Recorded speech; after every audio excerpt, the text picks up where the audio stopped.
ఏ వాట్రా మచ్చా థూ.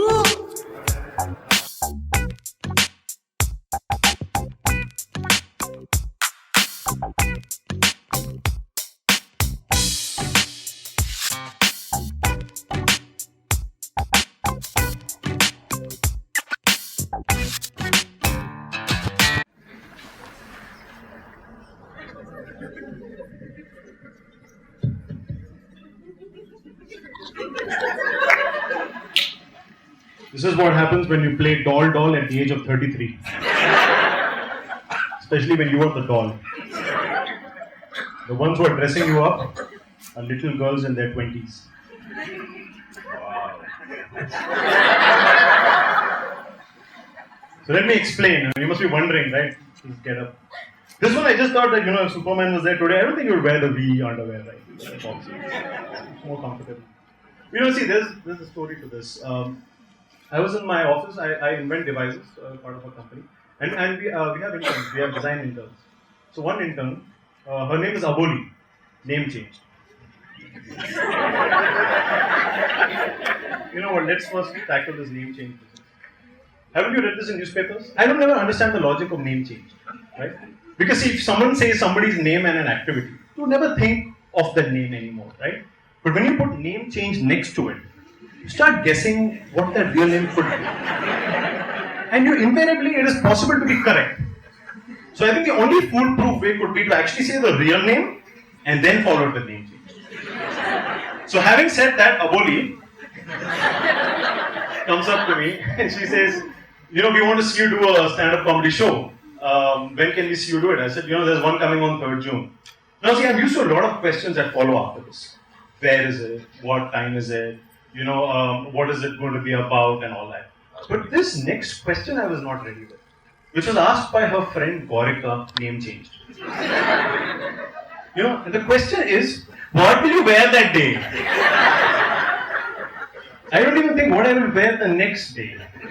I know I have to wear something that is priority, but what you wear is not priority. And before I could gather my thoughts, their leader, Sardar, Pooja, name changed. Basically came and said, let's dress him something interesting. What could we do? Let's dress him like the cover of his book that has a superhero with F on it. And I was like, before I could even gather my thoughts, t-shirts were being measured, materials were being tested, and ladies and gentlemen, and there are they, in the 4th row, seat change, row change. And where's the leader? There she is, 3rd row, not showing the hand, seat change. Doll, right?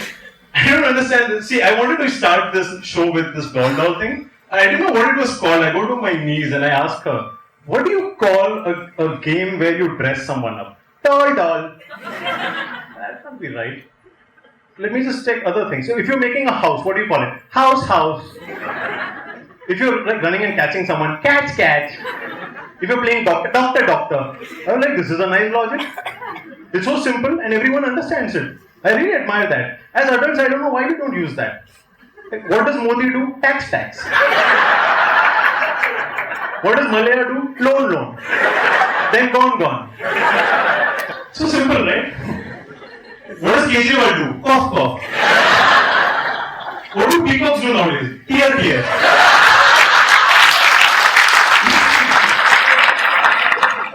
It's simple, right? Everything can use that word. It's a very nice way to say what we're doing, right? Nice to see you guys laughing. I always love performing to a paid audience because a paid audience always laughs. Because if they don't, it's their loss. And all you guys laughing about Guju and some Marwadi suddenly you started laughing. I also never see people in the front. Anyway, it's great. Thanks for coming out. I really appreciate that you come here to support stand-up comedy. I think stand-up comedy is very important. Stand-up comedy, I think today is the coolest way to say you're unemployed. Really, like there's no boss. You just have to make up your mind. You make up your mind one day and stand up from your bed and say, I'm a stand-up comedian. Go to an open mic and perform. That's it. You're a stand-up comedian. Take some photos, put on social media. That's it. You're the boss. Nobody's asking for resume. There's no certificate. There's no regulatory. you're a stand-up comedian. It's so easy nowadays to make your job look cool. I wish it was like this when I was growing up. When I was a kid, you know what I wanted to be? I wanted to be that guy in that railway station selling dosas and chai. Chaya, garam chaya, dosai, bread omelette, vada sambar, pani badle. Look at that character. I really wanted to be that guy. But if my father asked me, what do you want to be? I can't say dosai, garam. Can't do that. Today's kids can. They say, I want to start a Swiggy. I want to start a Zomato. It's nothing but dosai in an app. You can order your dosai anytime. I want to be that vegetable vendor. Tarkare! Right, but today's kids can say, grow first. Big basket. Right? If you want to just spend money and never earn it back, be a CEO of an e-commerce company. If you want to fire people, run something like Flipkart. Snapdeal. Right? This is so much better. You want to do that Daskati, please open a book my show. Or event side. Right? It's just so easy today. Nowadays to basically, say that you're doing better jobs. Great to see the front row full. Normally I don't see many people in front rows in the stand-up comedy shows because most people who attend stand-up comedy were backbenchers. They're not used to sitting in the front. The ones who perform are standing outside the class. That's where the career of standing started. They used to standing out, stand-up comedy. Great. Okay, guys. So there's something really common between the two of us. You know what's common between the two of us? What's common between all of us here today? You're a singer and dancer? Not common. What's common between all of us today? Laughter. Humor. Okay, great. I had a very smart answer. I was just performing for kids at 4 o'clock, and I asked this question: what is common between us? And the kid gave a very nice answer. It's like, we are all here. I have no comeback to that. Smart answer. Yes, that is common. So I said, what is the second most commonest thing that we have? Is that we've all made mistakes. Right? We all have, right? Your silence says you haven't. If you haven't, you're making one today. By coming here. Okay, so let's get that kicked off your bucket list, okay? And I'm probably making a bigger mistake than you guys. We're going to keep sipping water in between. It's voice hygiene, ENT. It's very important. Okay, great. So guys, I'm doing stand-up comedy on failures and mistakes. And in our minds it's always like this, right? Ye hai kaun jo is bare mein bol raha hai? Like we always have this, why does this guy have the authority to talk about failures? So let me prove it to you. Alright? Let me just give you the proof of why I am probably excellent at making failures and mistakes. Let me start with the kind of things I've done. I'm sure you'll be amazed. Let's start from school. In my school days, let's say about 6th, 7th standard, I was asked to become an MC. You know what an MC is? Someone who hosts, or is a host who invites people and stuff like that, right? So I was asked to be the MC, and it was like the annual day function or something like that. And the chief guest was supposed to come, and I'm supposed to invite the chief guest. Okay. Now here's this thing I want to prove today. What is the female of lion? What is the female of tiger? What is the female of Mister? Good morning, everyone. I would like to invite on stage our honorable chief guest, Mr. Range Gowda, and his mistress, Rajalakshmi. Yes, mistress, please come. Yes, mistress. Everyone's pissed at me. Everyone's pissed. At the end, there's this lady shouting at me. She was the head mistress. She's the head of mistress. Why is she upset with me calling someone mistress? And 6 years later, I realized that I was right. So Range Gowda never came back with Rajalakshmi the next annual day. Moving on, I somehow passed my medicine. I went and did my ENT in Siddhartha Medical College, Tumkur, and I was in the district hospital. And imagine, for someone like me, I had to start my posting with OBGYN, gynecology, right? It was 1st of May, it was literally a labor day for me. I was in labor ward, and I was, assisted by this senior nurse called Nasamma, name change. The pregnant lady was called Garbhamma, name change. And I was supposed to deliver this baby. I don't know what the name is. At every contraction, Narsama would go, Mukkamma! Mukkamma! Mukkamma! So I also started, Mukkamma! Mukkamma! Every contraction, Mukkamma! And I'm like, what is happening, man? The delivery is going to happen. I got pissed. I went outside to the labor waiting area. I'm like, Mukkamma, where are you? Elvira, Mukkamma, they're waiting for you. And Narsama comes and says, doctor, you're so cute, doctor. So cute and innocent you are. Mukkamma, what we are trying to say is, Mukku means push. I was like, oh. Pushpamma! Pushpamma!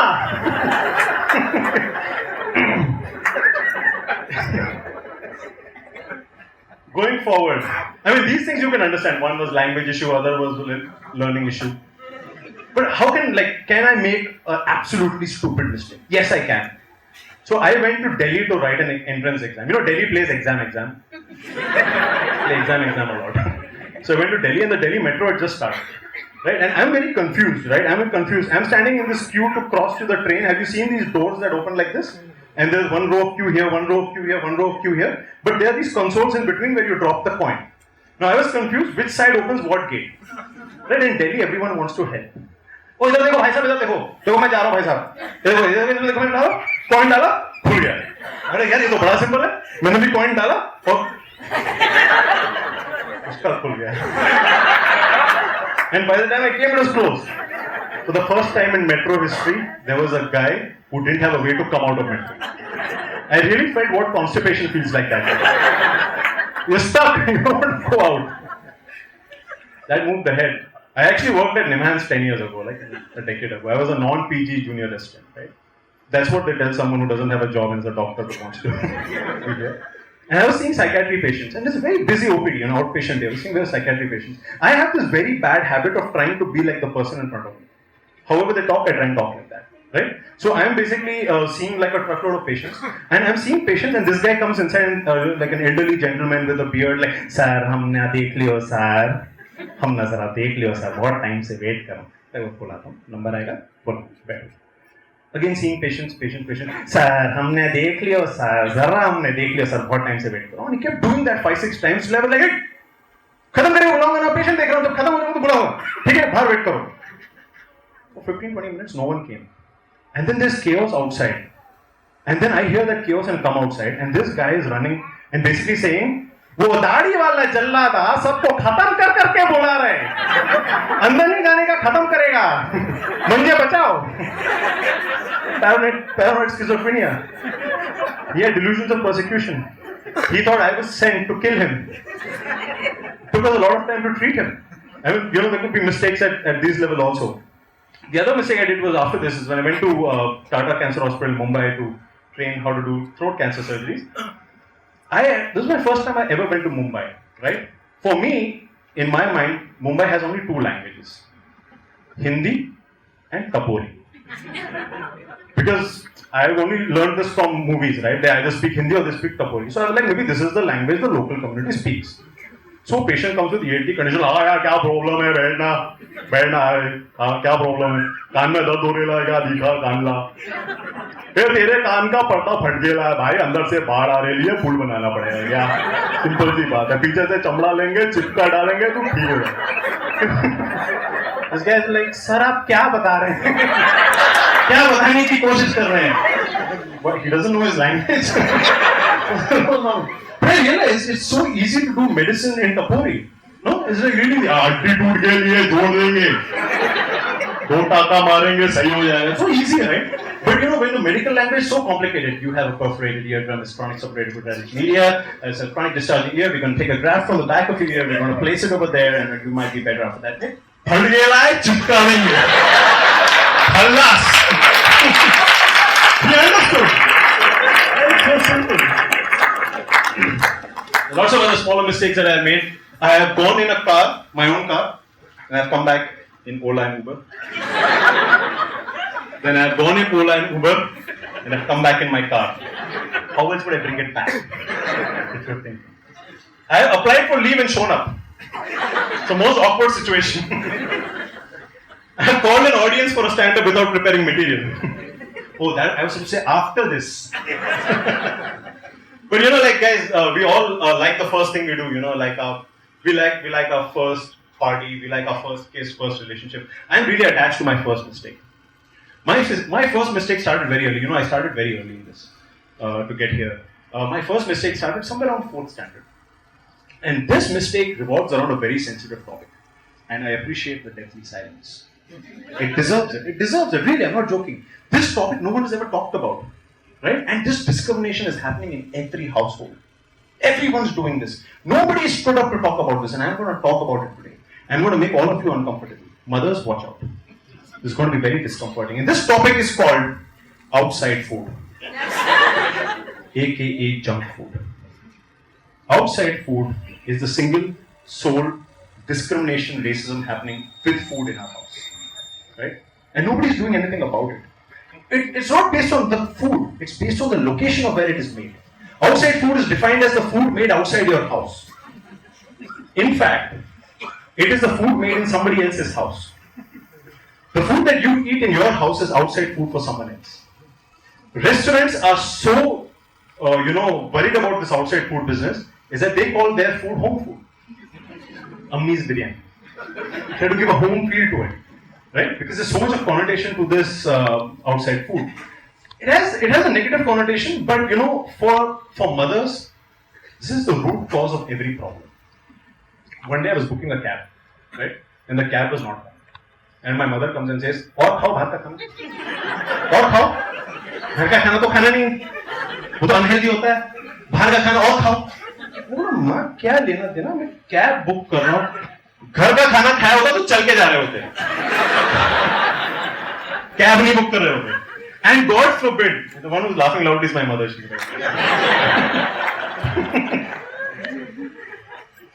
And God forbid you fall ill. They won't even say the full sentence. They'll come into your room. Dekha. That's it. You're lying on the thermometer like this. Dekha. Or khao. Or khao. No, it's that discrimination. I think philosophically, in your mind, male, female, child, adult, philosophically, the day you hate outside food, you are a mother. It's a motherly instinct. You are a mother if you hate outside food, whichever, like whatever you are, right? And it's mainly because, I try to think, why is this vengeance against outside food so strong for mothers? It's mainly because stuff at home is going waste. That's why they are like against this outside food business. So anyway, coming to my story in 4th standard, I love outside food. And my school had just opened a canteen. And they were selling like a pizza and Coke for like 20 rupees, and I had saved it up from my allowance. And I was extremely excited to use it. Now, often, I mistakenly don't take my tiffin box. And my mother mistakenly places it back in my class. Somehow, it has happened. So one day I go to my class and I mistakenly have left my tiffin box. And I'm really excited to have this outside food pizza. And I come towards the tiffin box section, I'm like, oh, my tiffin box is there. So I take it, I'm very disappointed. I go to the ground, I sit with my friends and I open it. Delicious food. Rajma chawal, wow. I was like, am I against this food? This is so nice, it's so nice tasting. Just then comes a friend. I was like, not a friend, it's a classmate. You always have that one guy in the class who just hate because he exists. He brings only bad news, manhus. It's never good news when he's around. Bad news. Like, he comes running. You know what? Someone ate Abhiram's lunch. Someone ate Abhiram's lunch. Whoever ate Abhiram's lunch is finished. Because Abhiram is in 4th standard since I was born. He's not only a class bully, he's the school bully. Teachers call him sir. They do his homework, he corrects it. This guy is finished, whoever it was. Then this manhu basically says, Jagdish, is that your lunchbox? I'm like, yeah. Abhi uspe A likha hua hai.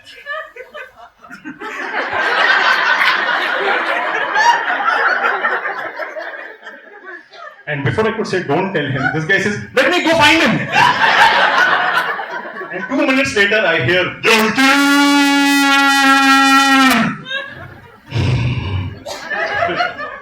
first time I felt what eating and shitting together at the same time.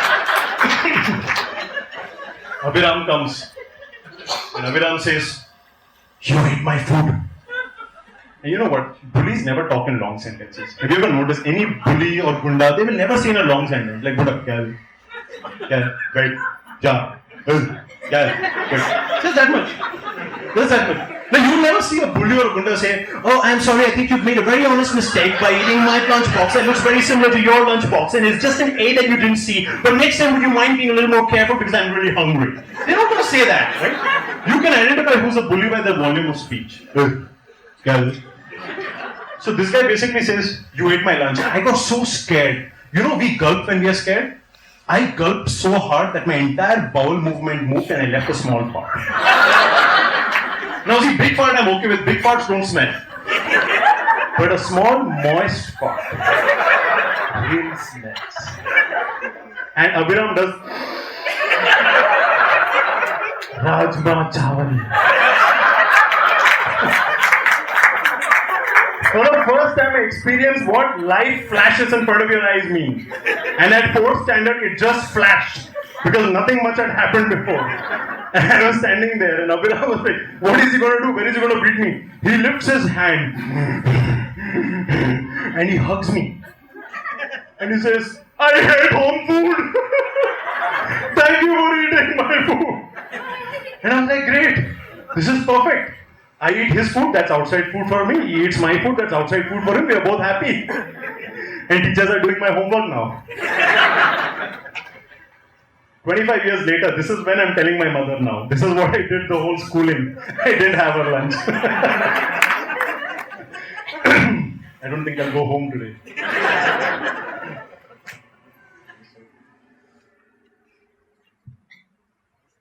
Alright guys, so I think that establishes my mistake making capability. Let me just give you a philosophical, slightly psychotic vision of mistakes. Okay? Any doctors in the how many doctors in the house? Whoa! Nice. Great. I think language and culture has a lot to do with mistakes. And the way we look at it. Now, I'm not saying that, Western is better than India. I'm just saying it's worse. I'm not making any view about it. I'm just saying language plays a role. Because in the English language, there's two things to mistake. One is it makes you feel you created something. Because there's no other way to say this that you have made a mistake. A mistake has to be made. It has to be created from scratch. So you also feel, "Oh, मैंने बनाया कुछ. I made this mistake." So the language automatically allows you to take responsibility for it. Like ISIS. I made this mistake. We made this mistake. It is our mistake. It's like that, right? The language basically allows. But in our culture in India, how can we just blame someone like this? How can we? We don't have any proof or evidence, right? So in here, for us, गलतियां बनाई नहीं जाती, गलती हो जाती. Mistakes happen, right? गलती हो गई, कैसे हो गई? गलती से हो गई. गलती से गलती हो गई, गलती से गलती हो गई. अरे भाई गलती हुई कैसे? गलती से हो गई. कैसे हुई? गलती हो गई. अरे गलती से गलती हो गई भाई, लेकिन कैसे हुई गलती? किसने की गलती? Then they say, मैंने की गलती, मैं ही हूं गलत हमेशा, मेरी ही गलती रहती है. sarcastic tone, मेरी ही गलती, मैं गलत हूं, राइट? तुम लोग कभी गलत हो नहीं, मैं ही गलत हूं, राइट? खुश has to come at That is how we accept mistakes over here. Mistake to accept. Future kharab.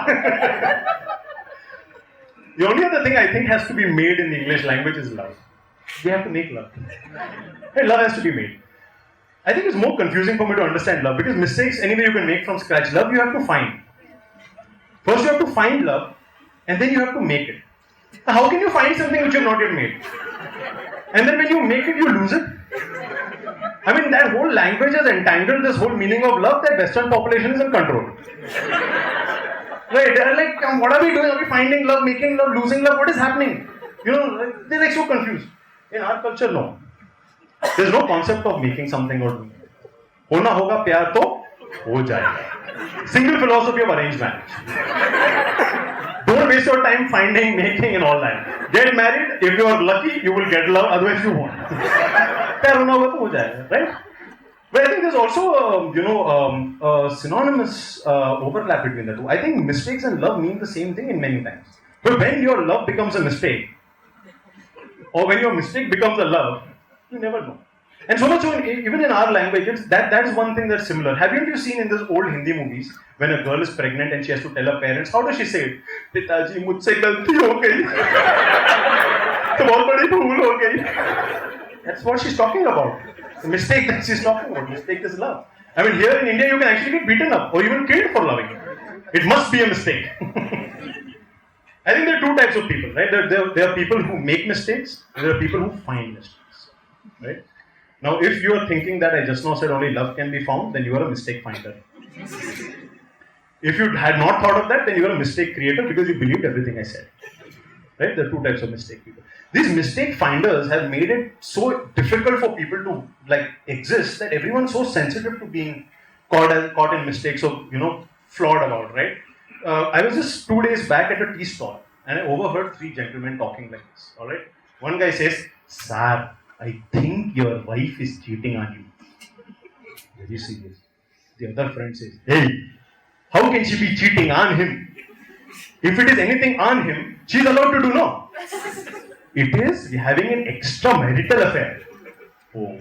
The husband, who I thought would be concerned about the affair, doesn't say that. He's like, "Yeah, extra martial affair, alone." Extra martial affair. Some guy from behind, stranger, "Hey, ado extra terrestrial affair." Some other guy, "Hey, terrorist." The shopkeeper like, "Kannada maatadaro." English al maatadala ide agutte. Nobody's focusing on the affair over here. Everyone's talking about mistakes. And everyone's like so sensitive. Like even in my last show, I did this bit called strange behaviors during exams. Okay, and a lot of people commented and they liked that video. Somewhere in between, I say I was going to give an exam. So somebody wrote, "Very, very nice video, but it is taking an exam, no." Not giving an exam, it is taking an exam, no. These same people exam देने जाते हैं और exam इनकी लेता है. Either take and give. And you need to understand. Now, all this ability to you're scared of getting mistakes has led to this awful thing called disclaimers. Right? You can see how big these disclaimers run, right? In movies and ads. Have you heard of this? Mutual funds are subject to markets. That disclaimer has a disclaimer. The disclaimer of the mutual fund has an offer. It's like that. Because the disclaimers basically are saying that baad mein don't take galti on. Right? And this kind of a disclaimer thing is, and the most common place where you see disclaimers today are no parking signs. I'll give you a personal example. Whenever you park a car and you go, there's always that one person hiding behind the window or the wall. His only job is to tell you that you can't park there. Right? So the moment you come out of the car and you go, "Sir, yes, sir, yes, sir. No parking, sir." I'm like, "Where is it written?" "Sir, sir." And you will be like, "Oh, okay, it's written there." Oh, you as a human being, I don't care about whatever you say. It's printed on that wall, so I will go back. Okay. That's the power of the disclaimer. So one day I parked my car, and what I do? I do this trick. I come out of the car, I just take the phone and go. So nobody comes. When I came back, I saw one of the tires was deflated. And then I see the disclaimer, which said, "Don't even think about it. We will deflate your tire." And I was like thinking my logic, okay, first of all, disability to understand. They don't want me here, so they stop the only way I can remove this car as my punishment for parking here. So I put another disclaimer note. I said I would love to take my car out of here, but my car tire does not have air. So I go away and I take a cab. Now that's understand. I go in car and come back in cab. This is how it happens. I come back the next day. And next day, all 4 tire air is gone. And they put a disclaimer saying, "If you don't take this car, we will remove your wheels." I put another disclaimer over there. I said, "I really want to take the car out. I'm traveling in cabs every day, but all my 4 tires don't have air." Then I come next day, they remove the wheels. Again, same story. Until one day, I saw a nice pick and span car, completely repaired, air filled, and one disclaimer called Dodda Namaskar.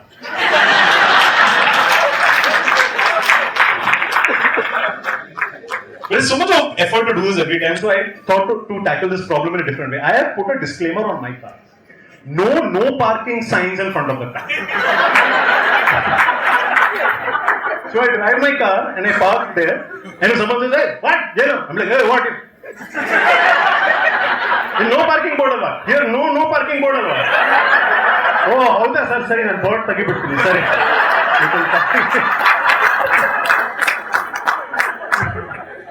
There are verbal disclaimers now. You know, verbal disclaimers, you can all test this. You can go home. I'll tell you what is a place where you can test these people with verbal disclaimers. It is in parties and family gatherings. Verbal disclaimers, I'll show you. In any family gathering or party, there are two types of people. One who are extremely talented, who can sing well, dance well, and do all that. The other group of people know how to make them sing well, dance well. Right? You have doers and you have makers. Right? The makers want these guys to start dancing, singing out of the blue. Shakku auntie, please sing no. You are such a good singer, please sing no. Right? Now here the verbal disclaimer starts. See, nobody, you ask anyone to perform. Nobody will perform like this. Yes, I love performing. I'm going to do a great show. Come on, get ready. Nobody's going to do that.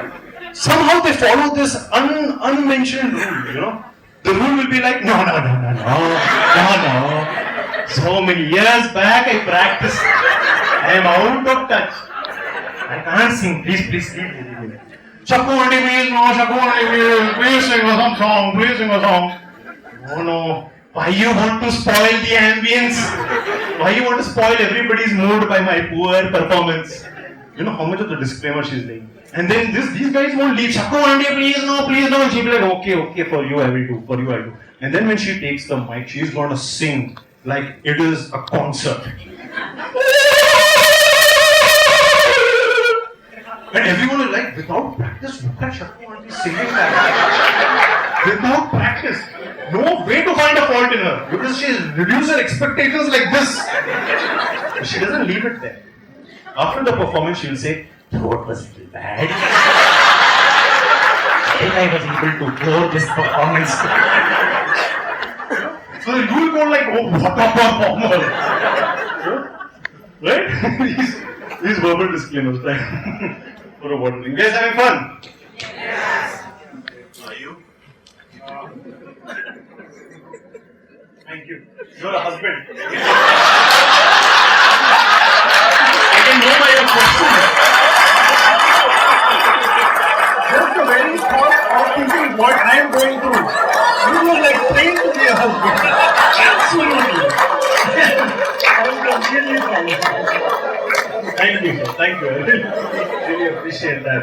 If it wasn't a husband, they don't care. I asked a question, the husband is like, "You didn't ask back?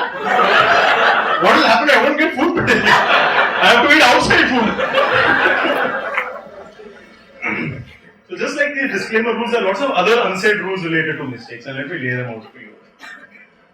One is that your reaction to the mistake has to be proportional to the size of the mistake. It's a very simple rule, right? Like if you make let's say that it was afternoon and someone asks you what's the time, right? And instead of 2 p.m. you say 2 a.m. 2 a.m. Small mistake, small reaction. Little bigger mistake. You had to catch a 9 p.m. flight and you reach at 9 a.m.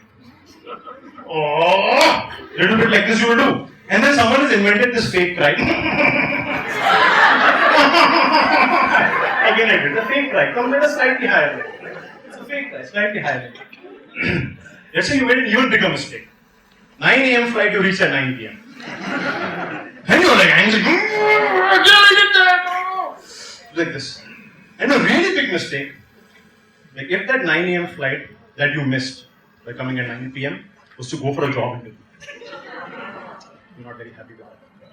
Let's do it again.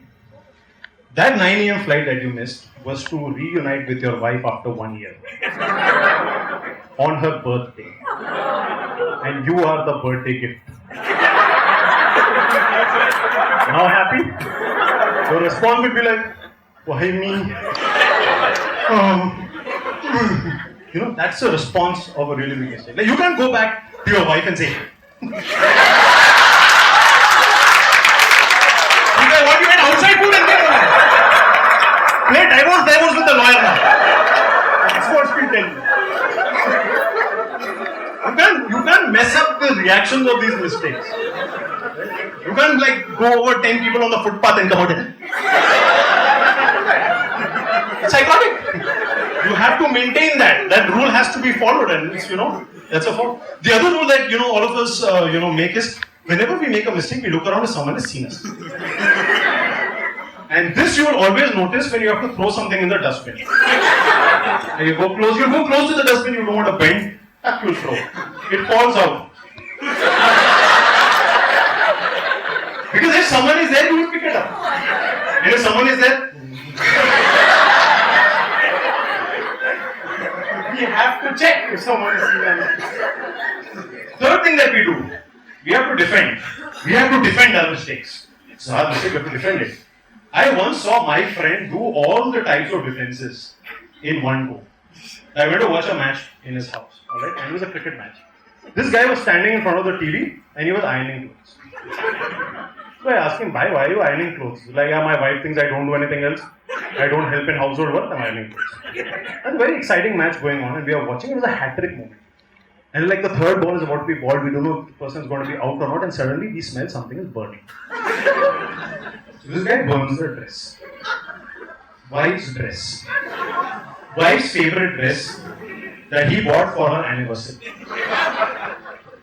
Wife comes running out, my dress! Now here's the different ways of defense. The first way of defense is deny anything happened. Hey, it was like this only. It's a design. It was like this only. Trust me before I end. She's like, where are these glasses? See that photo? Anniversary, do you see an iron-shaped burn mark on my dress? Then you're like, oh. The second defense rule is blame it on the next person. Like, hey miss! So this guy, look at his audacity. He's like, you did it, Jagdish, you did it. Now, what did he know that I've been making mistakes since I even remember, right? So I had the biggest nuclear defense. Baby face. You know how baby face goes? So the moment he said, he did it. I was like, why is he look at him? Wow, you can do anything. Must have been you only. I was like, my friend, don't take fun with me. And my sleep also, if you wake me up and say baby face, I'm like, baby face anytime. So the next level of defense, what he does is blame the other person. You also burnt my food 2 weeks back. Who are you to tell me about burning? That's one rule. If somebody else has done it, they cannot tell you about that same thing. Simple rule. Yeah, mistake. It's a game. You made the same mistake, you have no authority to tell about my mistake. So the wife gives a response. Like, that was black dal.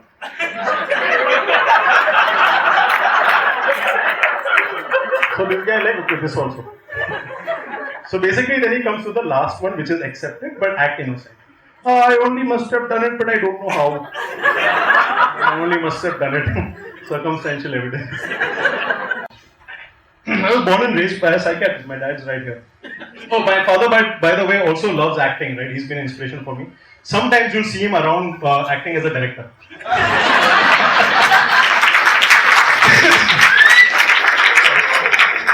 So, a lot of the psychiatric tools have been implemented on. One such tool is called operant conditioning. The guys who don't know what this means, in operant conditioning, there is this particular type of conditioning called positive reinforcement. So here's how I was trained. If I do something good, I get points. If I do something bad, I don't get points. If I do something really bad, my points get cut. It worked really well. Because after a certain amount of points, I would get a reward. So I got the idea. With a smile. So I went to my wife and said, "Ye point खेलते हैं." One relationship game. It's very simple. Okay? For every hour I don't spend with you, I give you 100 points. And at 1000 points, I take you shopping. Fair and square? Fair. What I didn't realize is my wife is very good at something called bargaining. She's like, for every minute you are not with me is like an hour.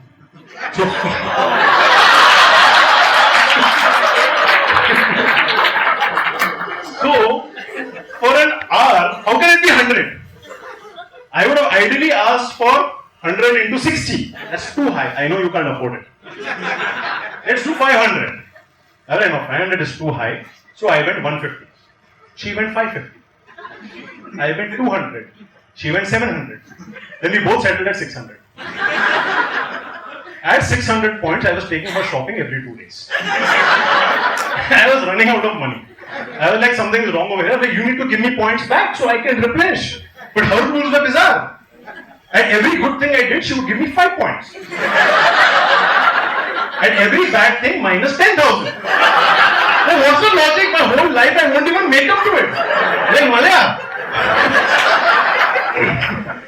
So, like, this is not going to work. So I was like, I'm not going to give up. I was thinking, see, this self thinking like, yes, idea was So I was like, what do I do? Then I remembered, I got one more idea with this mind. I was like, let's eliminate points, let's do coupons. This point business, number business, bargaining is possible. With coupons, you can't bargain, right? So I said, let's do coupons. That's a very interesting coupon strategy I had. Every time I don't spend time with you, okay, I will give you 2 coupons that you can use which are beneficial. One is I had anger issues, so I gave her a cool down coupon. Anytime I'm angry, use a cool down coupon. Fight is all. Okay. Other one was a shopping coupon. But my wife had another behavior. It's called hoarding. So she would store these coupons and never use it. Right? And you know, the deal was that every time every time I would spend time with her for 1 hour, I would give her these coupons so that I can, you know, not spend time with her. Something along those lines. You understood, right? It's too complex, man. That inception line really messed it up. But anyway, the problem was the demand was too low because she had so many of these, coupons with her, and she would never use them. I had to get angry unnecessarily now. I'm fighting every day. And in my anger, I'm saying, you can use the anger coupon. Like an ad that comes below. Right? And one day she's like, okay, I have only 17 coupons, but okay, chalo, 1 anger coupon I use. And I immediately become fine. Because it's an effective coupon. She got really pissed with that. She's like, you acted that you were angry. How could you cool down so fast? Like, it's a cool down coupon. No, you were playing games and she didn't talk to me for 1 week. Idea with a smile. I was like, this is effective. This is effective. Get up, let's talk for some time. Rules all of it disappear because in anger, no rules apply. Everything's fair in love and war. When you're at war, no rules apply. Right? But 1 week is a little intense fight, so that also messes with your mind. I thought, let me make it small fights. Right? Like, suppose if I have to go have dinner with my friends, fight before the dinner, go have the dinner, come back, patch up. Patch. You want to have outside food? It's very nice. It worked very effectively, but my wife had other behavior called suspicion. She collected the dots and she's like, all the fights are before he goes out. And when he comes back, patches up. So next time, she didn't fight. She says, I'm not angry with you at all. I'm like, but why you? I have to go somewhere. You're not angry? And I had to cancel 2-3 meetings and this kept happening. Until a point I started saying, first you used to not talk to me. And now you do. You're always changing, never the same. And then I realized, guys, the simple philosophy of ending fights in your relationship is just that you have to enjoy it. The moment you like it and you enjoy it, it will be removed. As simple as that. But it has to be genuine, you can't fake it. Alright guys, with that note, thank you very much. You've been a wonderful audience. Really thank you for coming out and supporting. Yeah, what a macha.